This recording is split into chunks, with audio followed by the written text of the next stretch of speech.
하나님 나라에는 두 가지 개념이 있습니다. 이미 already, 그러나 아직 not yet. 하나님 나라는 예수님께서 이 땅에 오시면서 이미 already 시작이 되었고요. 또한 그 완전한 하나님 나라는 not yet, 아직 도래하지 않았습니다. 하나님 나라가 예수 그리스도와 함께 이 땅에 이미 시작이 되었지만 이 땅에는 여전히 죄와 사탄이 활동을 하고 있습니다. 죄와 사탄의 활동이 완전히 소멸되는 그때는 완전한 하나님 나라가 도래하는 예수님이 다시 오는 그때가 되면 죄와 사탄의 활동은 완전히 소멸될 것입니다.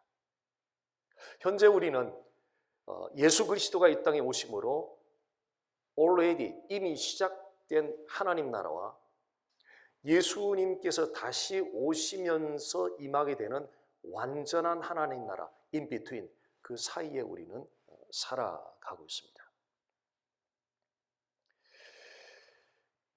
이 사이에 살아가고 있는 이 하나님 나라 백성들로서 이 세상에 대하여 우리가 어떤 태도를 취해야 될지 오늘 말씀을 통해서 나누도록 하겠습니다. 먼저 이미 이 땅에 임한 하나님 나라와 장래에 도래하게 될 그 완전한 하나님 나라를 성경을 통해서 확인을 해보도록 하겠습니다. 첫째, 이미 이 땅에 임한 하나님 나라입니다. 마가복음 1장 15절입니다. 이르시되 때가 찼고 하나님의 나라가 가까이 왔으니 회개하고 복음을 믿으라 하시더라. 하나님 나라가 가까이 왔다는 이 말은 지금 하나님 나라가 이미 임했다는 그런 뜻입니다. 지금 예수님께서는 이 땅에 하나님 나라가 지금 이미 임했다라고 선언하고 계셨던 것입니다. 다음은 장차 임하게 되는 그 완전한 하나님 나라에 대해서 살펴보겠습니다. 오늘 읽었던 요한계시록 11장 15절입니다. 일곱째 천사가 나팔을 불매 하늘에 큰 음성들이 나서 이르되 세상 나라가 우리 주와 그의 그리스도의 나라가 되어 그가 세세토록 왕노릇 하시리로다 하니. 그러니까 일곱째 천사가 나팔을 분다는 것은 역사의 지금 마지막이 가까이 왔다는 그런 의미입니다. 그러니까 역사의 마지막이 가까워오는 그 타이밍에 무슨 일이 일어나고 있는지를 보시기 바랍니다. 15절 말씀에 역사의 마지막이 왔을 때 어떤 일이 일어난다고 말하고 있습니까? 세상 나라가 우리 주와 그의 그리스도의 나라가 되리라고 말씀하고 있습니다. 세상 나라가 우리 주와 우리 하나님과 그리스도의 나라가 된다는 이 의미는 세상을 지배하는 모든 그 사단과 세상의 그 왕들로부터 그 세상에 대한 주권이 주 하나님과 그리스도에게로 돌아가게 된다는 그런 의미입니다. 완전한 하나님 나라가 도래하면 그때는 죄와 사탄, 세상의 왕들의 모든 권세는 완전하게 소멸되고 사라지고 오직 주 여호와 하나님과 그리스도 그분의 주권만이 온전히 주장되어지는 그런 나라가 찾아올 것입니다. 그 나라가 바로 장래에 도래하게 된 완전한 하나님 나라입니다. 구약의 선지자들은 메시지를 전하면서 먼저 슬픔과 고통과 죄와 단절과 환난으로 가득한 현 세상에 관하여 메시지를 먼저 전했습니다. 그러다가 주께서 역사 가운데 대대적으로 개입하는 그 때를 선지자들은 전했는데 그 때를 성경은 주의 날이라고 말합니다. 성경에서 주의 날은 하나님께서 악한 세력들을 심판하고 원수들을 물리치고 승리하신 날을 가리킵니다. 이 주의 날은 예수님께서 십자가에 죽으시고 부활 승리하심으로 시작이 되었고 주님이 다시 오심으로 이 승리가 완전한 승리로 성취될 것입니다. 그때가 되면 모든 잘못된 것들이 바르게 되고 모든 고통들이 완전히 다 사라지는 완전한 하나님 나라가 도래하게 될 것입니다. 그때가 오기 전까지 우리는 이 현 세상에서 기쁨과 노염과 슬픔과 즐거움을 같이 경험하면서 살아가고 있습니다. 자, 이런 현 세상 속에 살아가면서 우리는 하나님의 백성들로서 자, 어떤 관점으로 이 세상을 바라볼 것인지 생각해 보도록 하겠습니다. 현 세상을 바라보는 일반적인 관점에는 두 가지가 있습니다. 낙관주의와 비관주의입니다. 사람들의 성향에 따라서 낙관주의 쪽으로 치우친 사람들이 있고, 또한 어떤 사람들은 비관주의 쪽으로 치우친 사람들도 있습니다. 쉽게 이야기하면 낙관주의는 세상을 희망적으로 보는 사상입니다. 비관주의는 세상을 비관적으로 보는 사상입니다. 각각의 위험성이 있는데요, 이 낙관주의는 지나친 감상적인 생각에 젖어들 가능성이 매우 높습니다. 쉽게 말하면 예수 믿으면 모든 문제가 다 사라진다. 지나친 감상적인 생각에 빠져들 가능성이 높습니다. 예수 믿으면 모든 문제가 이 지상에서 다 사라집니까? 예수 믿는 사람들 질병이 완전히 다 사라집니까? 그건 아니죠. 지나치게 낙관주의에 빠지면은 지나친 감상적인 생각에 빠져들 위험성이 있습니다. 또 반면에 비관주의는 지나치게 부정적인 생각에 젖어들 가능성이 매우 높습니다. 자, 하나님 나라의 관점에서 이런 위험성들이 각각 있는데요. 그러면 하나님 나라의 관점에서 바라보는 이 낙관주의, 또 하나님 나라 관점에서 바라보는 이 비관주의, 즉 어떻게 바라볼 것인가 함께 조명해 보도록 하겠습니다. 먼저 하나님 나라의 관점에서 이 비관주의를 조명해 보겠습니다. 만약 비관주의적인 생각을 가지고 있다면 다음의 말에 좀 주의를 기울여 보면 좋겠습니다. 하나님 나라는 예수 그리스도를 통하여 이 땅에 임했기 때문에 주변에 일어나는 모든 나쁜 상황들은 생각보다는 나쁘지 않다는 거예요. 비관적인 사람들의 위험은 쉽게 냉소적이고 쉽게 좌절하고 쉽게 부정적이고 쉽게 절망을 하는 경향이 있습니다. 그러나 이 하나님 나라의 관점으로 이렇게 바라보면 우리 주변에 일어나는 이 나쁜 상황들 그 속에 하나님의 선한 섭리가 지금 작동하고 있는 것을 발견하고, 아하, 지금 일어나고 있는 나쁜 상황이 생각만큼 나쁜 게 아니네. 이것을 깨닫게 된다. 비관주의 사상을 가지고 세상을 바라보는 관점과 하나님 나라라는 렌즈를 끼고 비관주의를 관통하면서 바라보는 세상에 대한 해석은 완전히 달라질 수 있다. 우리는 모두 다 슬픔과 상처와 단절 등의 인생의 문제를 안고 살아가고 있습니다. 룸메이트들이에요. 슬픔도 룸메이트고 단절도 룸메이트고 상처도 룸메이트가 돼서 평생을 그렇게 살아가고 있습니다. 떨쳐낼래 완전히 떨쳐낼 수 있을 수가, 떨쳐진 것 같은데 조금 지나면 다른 모습으로 또 찾아오고 평생을 룸메이트로 같이 지금 살아가고 있습니다. 중요한 것은 우리는 하나님 나라 안에 있는 백성들이기 때문에 그 슬픔을 보면서 그 슬픔을 뛰어넘어서 생각할 수 있는 능력이 주어졌다는 거예요. 상처를 보면서 상처를 뛰어넘어서 생각할 수 있는 능력이 주어졌다는 거고, 모든 고통스러운 상황을 보면서 그 고통을 뛰어넘어서 생각할 수 있는 능력이 주어졌다는 것입니다. 우리가 겪는 어려움들 가운데 그 안에 그것을 뛰어넘어서 바라보니까 그 안에 하나님의 선한 섭리가 일하고 있다는 것을 발견하고 오히려 그 어려운 상황에서 하나님을 신뢰해. 우리의 관심은 이 어려움이 해결되냐 안 되냐, 또 얼마나 빨리 이게 어려움이 사라지느냐에 관심을 두지만 하나님은 전혀. 하나님의 관심은 마치 낚시하는 것처럼 끌어당기는 거죠. 그 어려운 상황 속에서 그래도 나 계속 신뢰할 수 있겠니? 그래도 한번 신뢰할 수 있겠니? 그리 아니한다 그래도 계속 나를 신뢰하고 올 수 있겠느냐? 욥기서의 중요한 메시지가 있어요.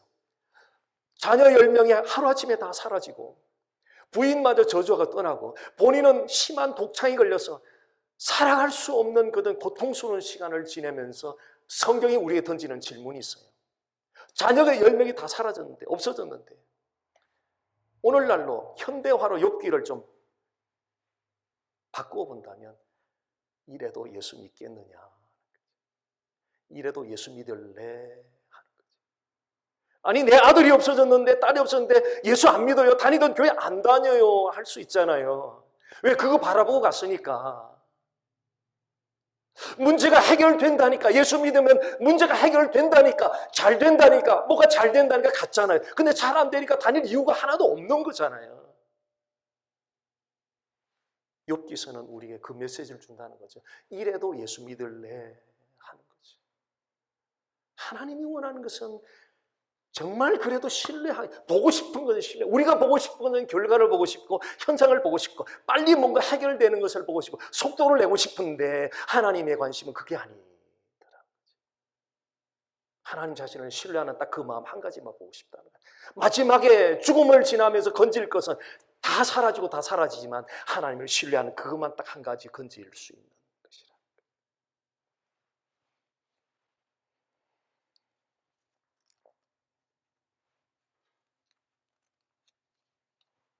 우리는 어려운 상황들 속에서도 하나님 나라의 관점으로 보면 그 속에서 하나님의 선한 섭리를 신뢰할 수 있고요.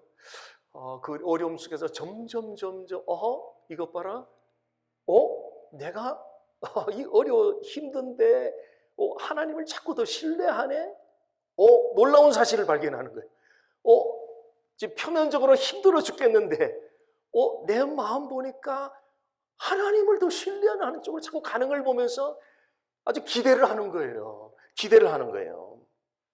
때로는 회복의 속도가 느리고 때로는 결과가 느려서 염려하고 불안하고 금심하지만 정말 중요한 것은 그분은 살아계신 분이시고 인격이신 분이기 때문에 그분에 대한 신뢰가 정확하다면 하나님은 하나님에 대해 선한 역사를 보게 할 것입니다.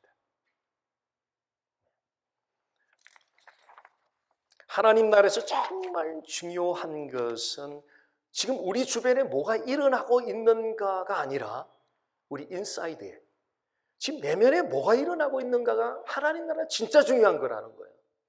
우리 바깥에는 지금 슬픔과 상처와 단절과 여러 환란이 일어나고 있는데 그냥 그것보다 더 중요한 게 난리가 난 것이 아니라 우리 인사이드 내면에서 성령으로 새롭게 변화되고 있다는 사실이 더 중요하다는 거죠.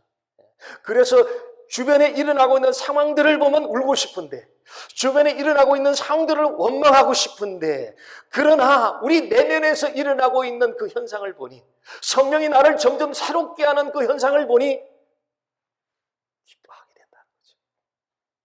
이게 바로 하나님 나라 역사죠. 하나님 나라가 어디 있느냐? 하나님 나라를 지금도 찾아서 나서는 사람들이 너무나 많은데 하나님 나라는 그 장소에 있는 것이 아니라 하나님 나라는 바로 내 마음 안에 그런 내 삶 속에 있다. 지상교회를 바라보는 관점도 마찬가지인 것 같습니다. 지상교회들이 겪는 많은 어려움들에 집중하다 보면 우리는 좌절하게 되고 절망하게 됩니다. 근데 중요한 것은 그 지상교회 안에 예수 그리스도를 통해 하나님 나라가 지금 개입되어 있다는 거예요. 하나님 나라가 개입되어 있다. 비록 그 아프기도 하고 또 실망스럽기도 하고 힘들기도 하지만 중요한 것은 예수 그리스도 안에서 하나님 나라가 지금 그 교회들 안에 진행하고 있다는 거예요. 그래서 교회를 향한 소망의 끈을 놓칠 수가 없다. 되어지는 일을 보면 사람을 보면 하루에도 몇 번씩 그 소망의 끈을 놓고 싶지만 그 안에 그리스도를 머리로 삼고 있는 그리스도의 몸인 교회, 그리스도의 머리이신 그분의 몸인 교회 속에 하나님 나라 개입되어서 지금 진행하고 있다는 사실을 알면 소망의 끈을 놓칠 수가 없다는 거죠.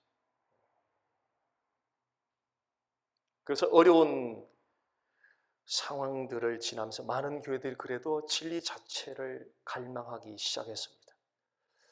이런 어려움들을 통해서 교회들이 외적인 성장보다는 그동안에 그렇게 많이 해왔잖아요. 외적인 성장에 치우쳐 왔잖아요. 성공적인 교회를 꿈꿔왔잖아요. 이제는 지금 한국 교회가 70년, 80년 엄청난 숫자적인 외적인 성장을 해왔는데 이제 지금 어느 정도 완전한 열매는 아니지만 이제는 그 열매를 어느 정도 가늠할 수 있는 시기가 됐다는 거죠. 과연 그렇다면 70년대, 80, 90년대 엄청난 세계 메이저 10대 교회가 외적으로 큰 교회가 한국에 다 있는데 그렇다면 그것이 어떤 부흥인가 성장인가는 이제 지금은 볼 수 있거든요. 어느 정도 가늠할 수 있거든요. 나타난 현상을 봐서는 그렇게 썩 긍정적인 것은 아니다는 것을 우리 모두가 공감하고 있는 사실입니다. 그래서 외적인 성장보다는 한 영혼의 사활을 거는 교회들이 생겨나기 시작했다는 거예요.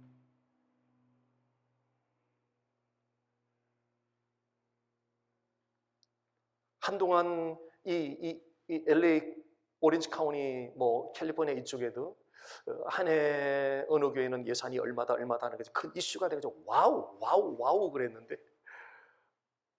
교회 밖의 사람들 전혀 감동받지 않아요. So what? 전혀 감동받지 않아요. 많은 사람들이 와우 엄청난 예산 와우 했지만 교회 밖의 사람들 그걸로 교회를 향해서 감동받지 않아요. So what? 그들이 던지는 한마디는 so what? 그래서 어쨌다는 거냐. 이제는 복음에 합당한 삶을 살아내는 것에 대한 인식을 갖기 시작했고 행동하기 시작하는 교회들이 늘어나기 시작했다. 교회 존재 목적이 교회를 덩치를 키우고 운영하는 데 목적이 있는 것이 아니라 교회가 존재하는 목적은 교회의 머리신 그분이 명령한 것을 받들어 가기 위하여 교회가 존재하는 것. 그분이 명령한 것은 너희는 가서 모든 민족으로 제자를 삼아라. Make disciples all nations. 주님의 대사명 완수를 위하여 오늘날 로컬 처치들이 존재한다는 목적은 너무나 분명하다는 거죠. 설교를 하는 이유 목적 그 대사명 완수를 위해서 있는 것이고요.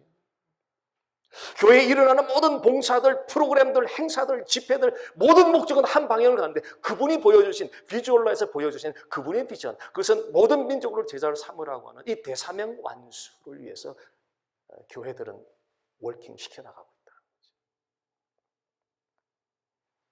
이 모든 것은 어려운 가운데 하나님 나라가 개입하여 역사한 결과로 이런 긍정적인 교회들이 이제 등장하기 시작했다는 것입니다. 하나님 나라 밖에 그 세상을 이렇게 바라보면 하나님 나라 밖에서의 세상을 바라보면 절망적입니다. 정말 절망적입니다. 어느 한 곳에도 소망을 둘 만한 곳이 사실 없어요. 정치, 경제, 교육, 어느 분야를 막론하고 소망을 둘 만한 장소가 없다고 많은 사람들이 이구동성으로 이야기하고 있습니다. 그러나 하나님의 관점으로 바라보면 생각보다 그렇게 나쁘지 않다는 거죠. 이유는 현상 자체가 나쁘지 않아서가 아니라 그 비하인드에서 역사하는 하나님의 선한 섭리 때문에 그 나빠 보이는 상황들마저도 하나님이 사용하셔서 하나님의 선한 역사, 선한 섭리를 위해서 사용하시는 그 하나님의 선한 섭리 때문에 세상에 나빠 보이는 상황들이 생각만큼 그렇게 나쁘지 않다. 그렇다고 주변에 일어나는 어려운 일들이 가볍다는 이야기는 결코 아닙니다. 주변에 일어나는 일들로 인해서 정신적으로, 육체적으로 얼마나 고통을 겪고 있는지 몰라 많은 사람들이 굉장한 고통을 겪고 있습니다. 그러나 하나님 나라는 그런 고통 속에 수렁에 빠져 있지 말고 일어나서 눈을 들어서 그 가운데서도 행하고 계시는 하나님의 선한 일을 바라보라고, 하나님의 선한 일에 대한 기대를 가지라고 하나님 나라는 우리에게 요청하고 있습니다. 두 번째, 하나님 나라의 관점에서 낙관주의를 조명해 보겠습니다. 낙관주의는 최대한 세상을 좀 즐기자는 주의죠. 어떤 분이 카톡 표지 화면에 세상을 즐기며 살자 이런 문구를 새겨놨어요. 세상을 즐기며 살자. 그분은 그 문구대로 정말 세상을 즐기며 살아요. 주중에 열심히 골프 치시고 주말에는 좋은 곳에 경치 좋은 곳에 여행 다니시고 그러다 보니까 1년 내내 예배 드릴 기회가 너무너무 힘들어. 예배 드릴 기회를 가지기가 너무너무 힘들어요. 예. 그분에게 예배는 필수적인 요소가 아니라 부수적인 요소에 지나지 않습니다. 왜냐하면 하나님보다 세상을 더 즐기고 있기 때문에 그렇습니다. 자, 두 사람이 원베드에 살고 있다고 가정해 보겠습니다. 자, 한 사람은 원베드 자체 그냥 그것으로 모든 것이 그분의 전부 다예요. 원베드룸이. 그래서 들어오는 수입 가지고 먹고 마시고 그냥 노는 데 다 씁니다. 이분. 왜? 원베드 사는 게 전부 다이기 때문에. 근데 다른 한 사람은 투베드로 이사 갈 계획을 세웠어요. 그래서 원베드도 참 좋고 즐기기는 하는데 조금 더 넓은 환경으로 가기 위해서 들어오는 인컴의 얼마를 매월 이제 세이브를 하면서 살아갑니다. 그리고 그 기대를 가지고 살아갑니다. 완전한 하나님 나라에 대한 인식을 가지지 않으면 이 세상의 삶이 전부 다라고 생각합니다. 그래서 세상을 죽기 전에 최대한 엔조이하자라고 생각합니다. 자, 이런 생각을 가진 사람들에게 시간이 주어지면 그 시간을 가지고 세상을 즐기는 데 사용합니다. 물질이 주어지면 그 물질로 세상을 즐기는 데 사용하고요.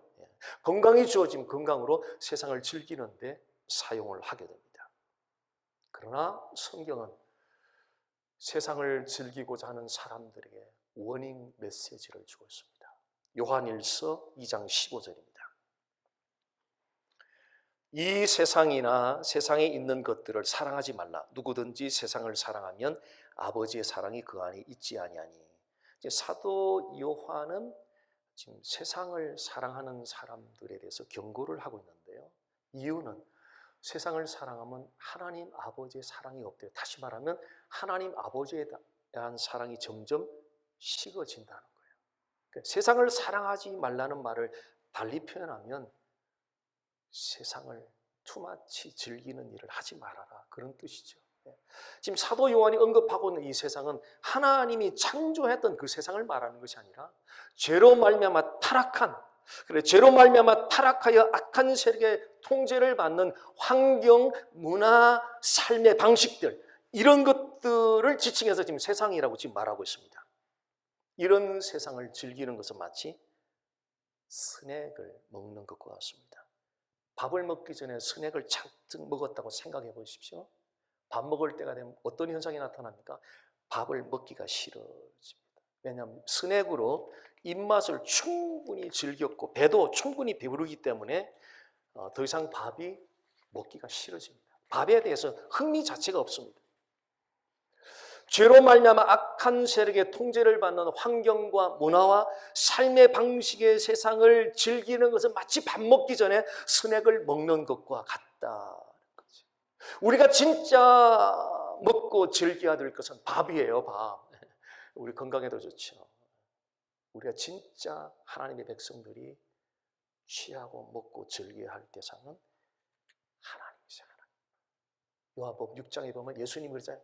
내가 트루 푸드라고, 내가 트루 드링크라고, 내가 진짜 음식이라고, 내가 진짜 음료라고, 우리가 진짜 마셔야 되고 진짜 먹어야 되는 그 음식, 예수 그리스도께서 나라고 나, 여호와 하나님 예수 그리스도 그분이라고 말씀하고 있습니다.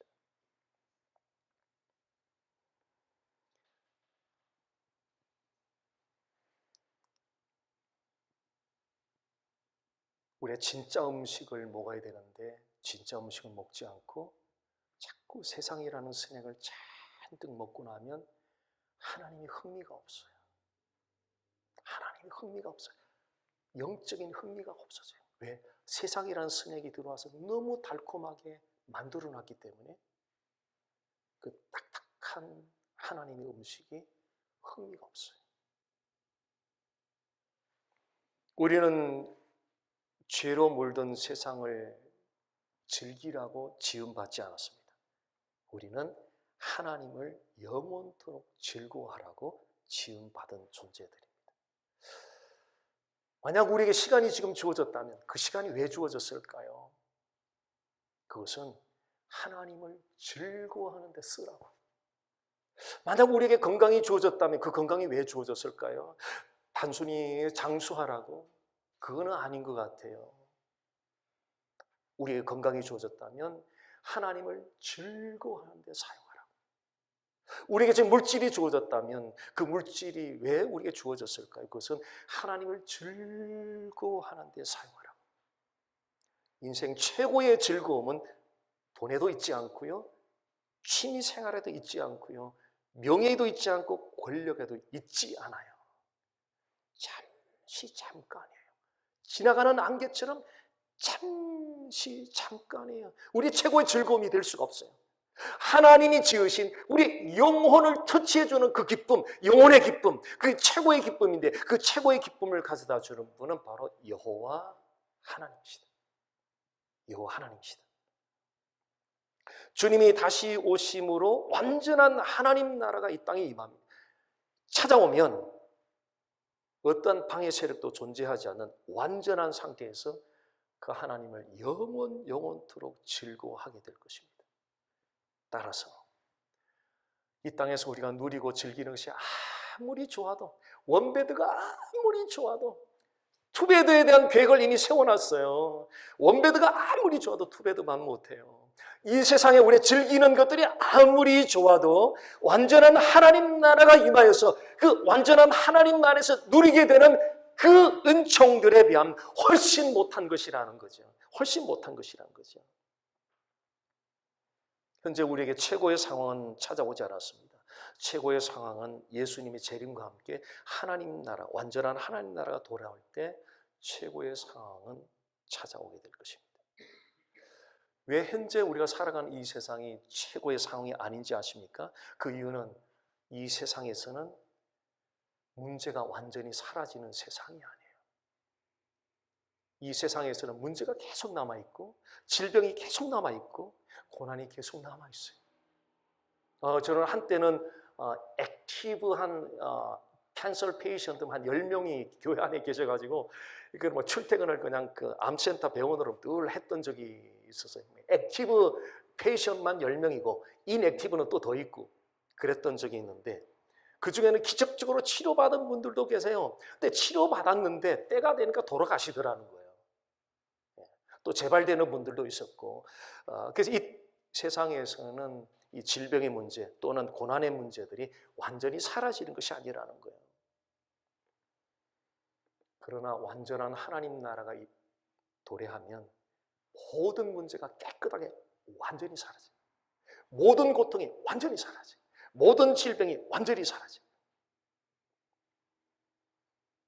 현 세상에서 누리는 좋은 것들에는 무엇이 있는지 한번 생각해 보면 좋겠습니다. 그 대상들에게 얼마만큼 마음을 빼앗기고 계십니까? 하나님을 옆으로 잠깐 제쳐놓을 정도로 혹시 마음을 빼앗기고 있지는 않습니까? 그 대상들에게 마음을 빼앗기고 살다 보면 세월이 더 많이 지나고 나면은 뒤를 돌아보며 인생을 수십 년을 돌아보면서 돌이킬 수 없는 후회감 속에 사로잡힐 것입니다. 이 세상에서 즐기는 대상이 아무리 좋아도 완전한 하나님 나라에서 누리는 최고의 상황보다는 훨씬 못한 것입니다. 그러므로 현 세상에서 우리가 즐기는 대상들로부터 이제는 거리를 두기 시작해야 됩니다. 정을 떼기 시작해야 됩니다. 거리를 두기 시작해야 됩니다. 믿음은 떠나서 들어가는 것입니다. 믿음은 우리가 세상에서 즐기는, 마음 줬던 즐기는 대상들로부터 떠나서 들어가는 것이에요. 어디로요? 하나님을 즐거워하는 삶으로 들어가는 것이 믿음입니다. 많은 사람들이 길을 찾아 나섭니다. 그런데 막상 세월이 지나서 한참 그 길을 가다가 세월이 지나서 보니까 막다른 길목 T자 길을 만났습니다. 더 이상 나갈 길이 없습니다. 쿵 잘못 왔구나. 방황하기 시작합니다. 많은 시간을 보내고 왔는데 잘못 왔구나 생각하고 방황하기 시작합니다. 성경은 우리에게 세월이 지나도 방황하지 않는 가장 확실한 길 하나를 소개해 줍니다. 그 길은 영원한 하나님 되시고 유일한 길이 되시는 주 예수 그리스도, 이분이 우리가 찾아가야 되는 길이라고, 이분이 유일한 길이라고 성경은 우리에게 소개해 주고 있습니다. 현재 우리는 예수님이 이미 오심으로 시작된 하나님 나라와 예수님이 다시 오심으로 임하게 도래하게 되는 완전한 하나님 나라 그 사이에 인비트윈에 살아가고 있습니다. 이런 우리들에게 두 가지 도전하는 것이 있습니다. 첫째는 세상을 비관적으로 바라보는 시각입니다. 예수님이 다스리는 하나님 나라가 세상을 비관적으로 바라보는 그 생각 속에 개입이 되면 세상은 생각했던 것만큼 그렇게 나쁘지 않구나. 나쁘긴 나쁜데 그 나쁜 상황 속에 하나님 나라가 개입이 돼서 재해석을 하면 이 속에서 하나님의 선한 역사를 발견하면서 생각만큼 나쁜 게 아니구나 하는 생각을 가지게 됩니다. 둘째는 세상을 낙관적으로 바라보는 시각입니다. 낙관적으로 바라보는 시각은 하나님보다 세상을 더 좋아하는 거죠. 하나님보다 세상을 더 즐기는 것입니다.